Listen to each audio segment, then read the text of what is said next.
आवाज जनतेचा, लढा सर्वसामान्य जनतेच्या न्याय व हक्कांसाठी।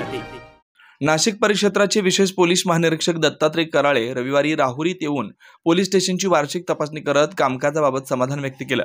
यावेळी उपविभागीय अधिकारी बसवराज शिवपूजे यांनी त्यांचं स्वागत केलं, तर राहुरीचे पोलीस निरीक्षक संजय ठेंगे यांनी मानवंदना दिली।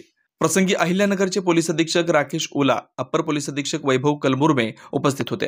विशेष पोलीस महानिरीक्षक दत्तात्रय कराळे यांनी नाशिक आपल्या पदाचा पदभार स्वीकारल्यानंतर पहिल्यांदाच राहुरी पोलीस स्टेशनला भेट देत वार्षिक तपासणी केली। यावेळी त्यांनी राहुरी पोलीस स्टेशनची पाहणी करून कामकाजाबद्दल समाधान व्यक्त केलं। राहुरी सोबतच आयजी दत्तात्रय कराळे यांनी श्रीरामपूर व शेवगाव विभागातील विविध पोलीस ठाण्याचा अधिकाऱ्यांचा कामकाज अहवाल तपासला। यावेळी शेवगावचे पोलीस निरीक्षक समाधान नांगरे, पाथर्डीचे पोलीस निरीक्षक संतोष मुटकुळे, श्रीरामपूर तालुक्याचे पोलीस निरीक्षक दशरथ चौधरी, श्रीरामपूरचे शहरचे पोलीस निरीक्षक नितीन देशमुख, शनिशिंगणापूरचे सहाय्यक पोलीस निरीक्षक आशिष शेळके व सोनईचे सहाय्यक पोलीस निरीक्षक विजयकुमार माळी उपस्थित होते।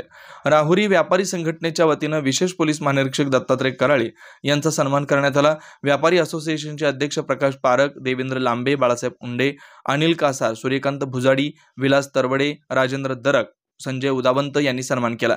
विशेष पोलीस महानिरीक्षक दत्तात्रय कराळे यांच्यासोबत नाशिक कार्यालयातील अधीक्षक तथा वाचक रेणुका बुवा उपस्थित होत्या।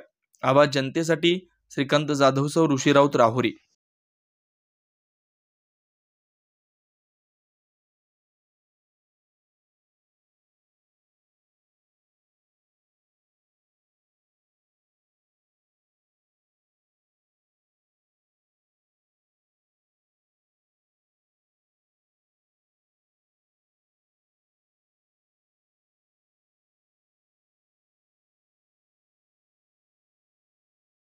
नवनवीन घडामोडी आणि सत्य बातमी पाहण्यासाठी आजच आमच्या YouTube चॅनलला सबस्क्राइब करा, शेअर करा आणि लाईक नक्की करा।